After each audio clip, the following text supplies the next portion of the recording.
50 seconds of logos. All great movies start with blurry something. Now get ready for some reading. Also, not sure whether to send the film thinking the audience needed a previously on these rebooted Apes movies summary, or the too obvious capitalization and font changes on the words rise and dawn. Monkey killer. I mean, the rest of these helmets at least try to say something clever, but this one just says monkey killer? At least go for a little alliteration, like monkey mangler or something. Sure, the movie has a 93% Rotten Tomatoes rating, but I'm betting it has a 6% on the people who get the bedtime Probonzo reference rating. Trader Apes, or more commonly known as Trapes. Maybe it's the 4K transfer talking, but holy ape, this opening confrontation is great. Problem is, it's the only actual ape versus human war battle in this entire war movie. I get having someone yell reload as a military trope, but the guy with the crossbow, who's already reloaded this weapon himself several times, is asking for more arrows? I don't get this at all. And yeah, Trape shows up with more arrows, but I mean, Jesus. Have you seen all the explosions? Why is this dude on the front line still firing crossbow arrows? First one was for silence and sneak attack reasons, but now he's just needlessly wasting time on inefficient weaponry.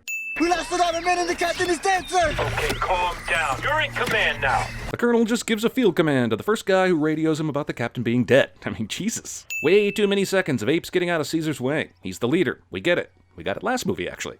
I did not start this war. The ape who did is dead. Koba? Even after you killed him last movie, the humans somehow still decided to believe lore over Jason Clarke's character and went to war with the apes? Really? I guess I'm okay with these movies ending in ape-human war, but blaming it all on Koba seems obtuse. You could make just as good a case that it's Caesar's fault, but then I'd have to spend 2 weeks researching and writing and pulling clips from various sources to make an explainer video that most of you wouldn't even watch. You letting us go? You're waiting this long to ask this? They brought you out here, put you 2x2 on horses, and all that's left is to slap those horses' asses, and you're just now asking this? Why did they send Winter alone with the enemy? I'm looking around, and I'm not seeing a shortage of monkey power here. Why didn't I see that he could not forgive what humans did to him? Probably the same kind of blinders the Academy uses to continue refusing you an acting nomination for this mocap brilliance. Shout out to the original movie via ape name is Shoutout. Ape Prince dude drops dirt like it's unheard of. Here's where we can live, because there's dirt. And they're in the middle of a goddamn mountain forest full of fucking dirt. Yeah, they might have to move because the humans know roughly where they live. But he went way far away, grabbed some dirt, and thought it would somehow mean something. When did Caesar's intelligence revert? I mean, he's the smartest, most tactical, and skilled character in all 3 movies. And he goes full horror trope dum-dum, taking his sweet time inspecting something he should know is danger, when quick action could have saved his family. Even after catching a rope in the waterfall, Caesar's still taking his time, ambling back toward his bedroom instead of just screaming bloody murder at the top of his lungs. Also, I am Caesar, leader of the apes and distrustful of humans, yet I live in a huge-ass cave with an easily accessible 4th wall, and I keep no weapons of any kind near my bed, so I have to hunt for them when danger arrives. Between the flashlights and the green lasers, I guess the human soldiers were instructed to announce their presence seconds or minutes before their actual arrival. No one will be seated during the Snowpiercer portion of the movie. Well, no more monkeys jumping on that bed, I guess. After all that, the colonel fires like a stormtrooper at Caesar because there's still 2 hours of movie to go, of course, and that's basically the only reason he misses here.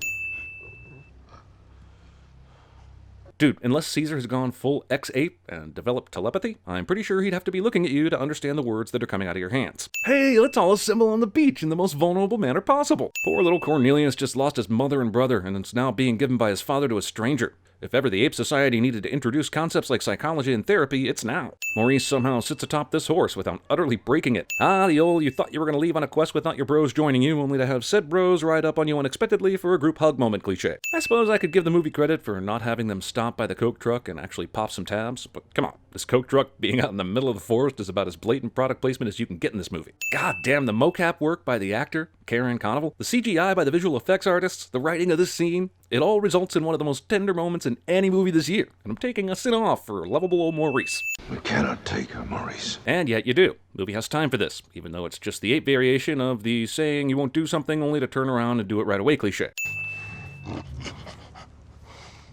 No. What? Did that monkey just sign to Caesar as he's using binoculars? Is he reading the subtitles with those things? Where's the colonel? Wait, these 3 just slipped in here without being seen? That was a pretty busy and active camp. And did they leave the little girl tied to a tree or something? My son. My wife are dead. Andy frickin' Circus. So wait, were they not sitting around the fire? Was part of this dream and part real? Was it all a dream? Whatever happened to wavy lines and wind chimes so I know when the hell someone is dreaming?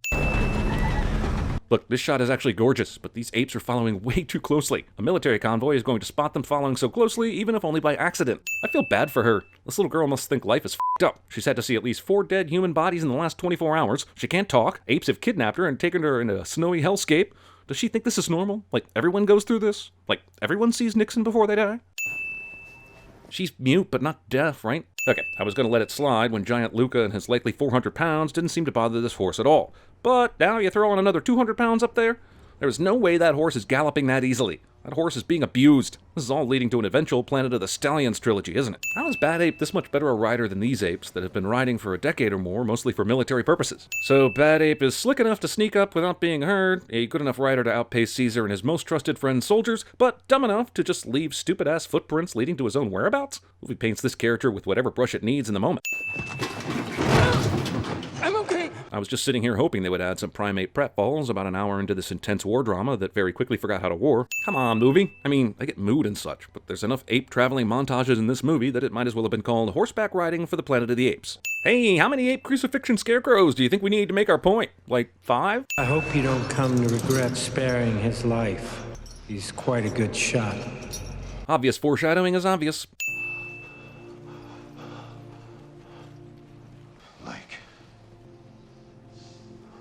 They know not what they do. Also, Caesar left the group to try and find the main human colonel and end the war early. They're acting like he was in cahoots and knew they'd get captured. How much could said colonel have tortured them to make them forget all the years of leadership and protection Caesar has provided and just blackball him? Okay, I forgave the opening speech about the opposing generals that literally had him saying Custer and Sitting Bull. But now that we're going with the shaves his head with a knife trope, I have to sin this cliche villain. Who's making these decisions? The director or Harrelson? I swear for the next 30 minutes of the movie, they just decided to do a shot-for-shot remake of animated film The Prince of Egypt. That's the sound of the apes working on the chain gang. Dum, dum, dum, dum.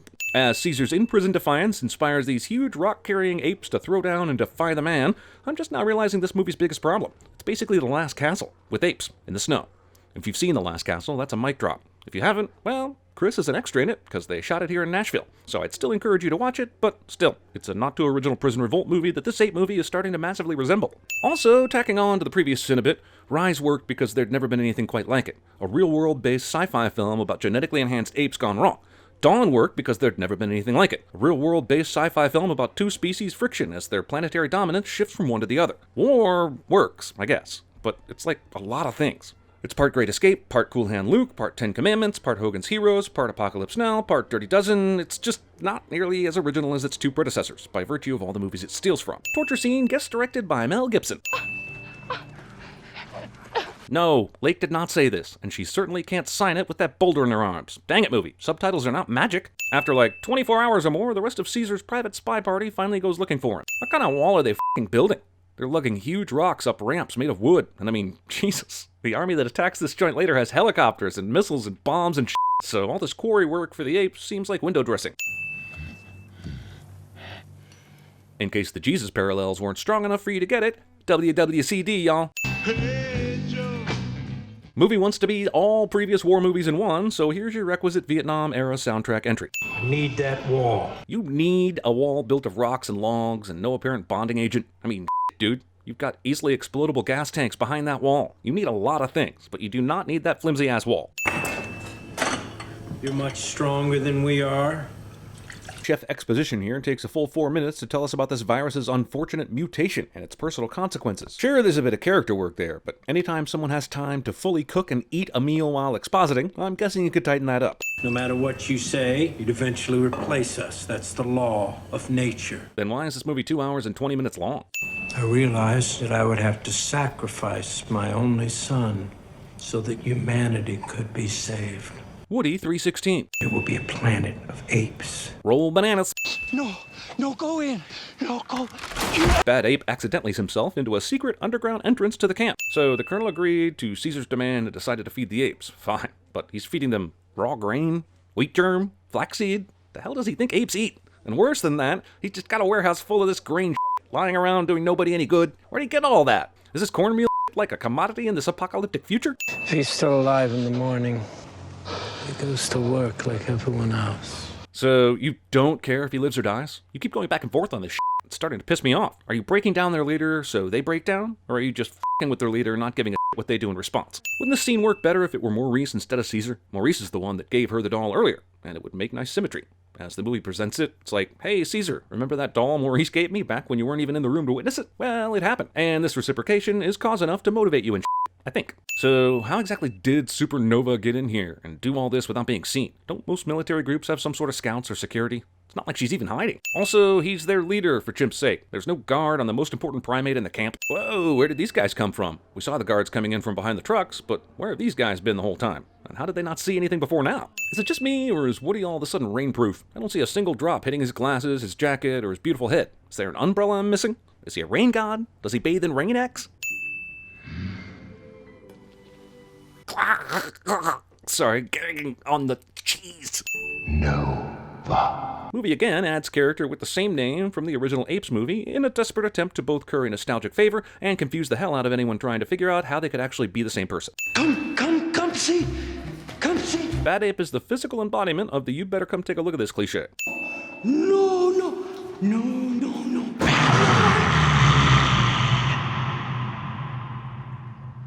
Okay. This movie is not without its charm, and even my cold heart is willing to remove a sin for that exchange. He doesn't notice this. Sheesh, how many years of acting classes did this water take to get this good at dramatic timing? So let's go over this primate plan, shall we? First, fling poo with accuracy and timing enough to hit a guard 60 feet up at the exact right moment. Second, hope that the guard takes it personally enough that rather than clean it off, he comes down and opens the freaking pen to confront his attacker. Third, throw more poop, in the hopes that instead of running after the culprit, he will stand still above a pre-designated hole long enough with both legs situated apart perfectly to be pulled underground. And fourth, hope that no one hears him yell before you knock him out with your meaty monkey paws. What could go wrong? Also, how'd they even time this shit? Maybe they knew he was there through vibrations and sound, but that's a huge leap. Awesome ape moment, ruined by logic, which could serve as a tagline for this movie, actually. Again, keys or not, there's no way Caesar would have been left unguarded in a way that no one saw him unlock his own pen. This Magoo militia is about as observant as a sideline concussion spotter in an NFL game. Somewhere along the line, this movie turned into a serious version of Chicken Run, which itself was a play on Style X-17. My point is that other than the ape angle, this is nothing new.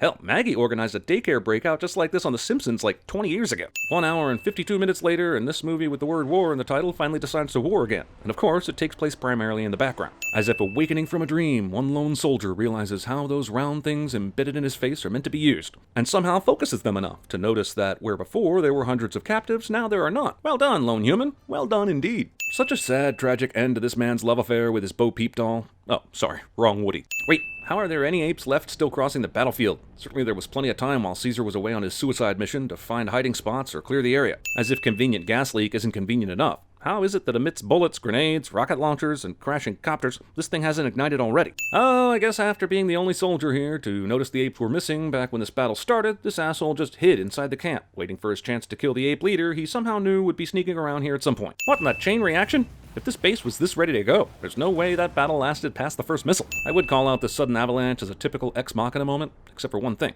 It serves no purpose. Why do all the humans have to die?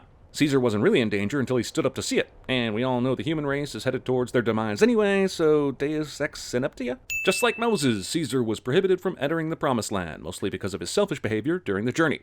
Thankfully, he'd already given the apes a few of their own 10 commandments to live by, such as ape not kill ape, apes together strong, and thou shalt not stay behind during rescue from a human military compound for personal revenge reasons, lest you receive a mortal flesh wound. Are we supposed to believe this is from the arrow wound before the avalanche? How long has this traveling circus and his circus monkeys been looking for a place to live? I'm not saying he couldn't die from the injuries, I'm just saying it probably should have happened sooner. Son will know. If Maurice knows this many spoken words, why isn't he talking more? I mean, I don't expect him to be a chatterbox or anything, but there are plenty of times when a few words could have gone a long way. Sorry to spoil the moment here, but apes don't cry, not even when they're gunning for an Academy Award. Need that wall. This is the ambush!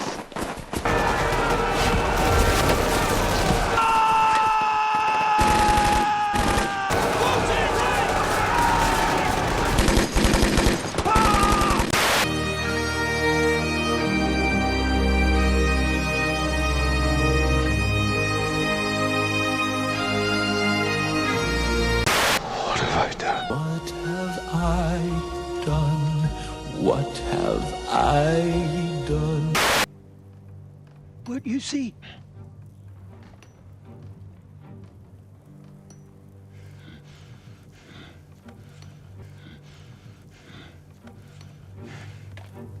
Brother's got a hug. Crazy old Maurice. Let it go, let it go. I am one with the wind and sky. Time to nut up or shut up. String him up, donkey. That'll do, donkey. That'll do.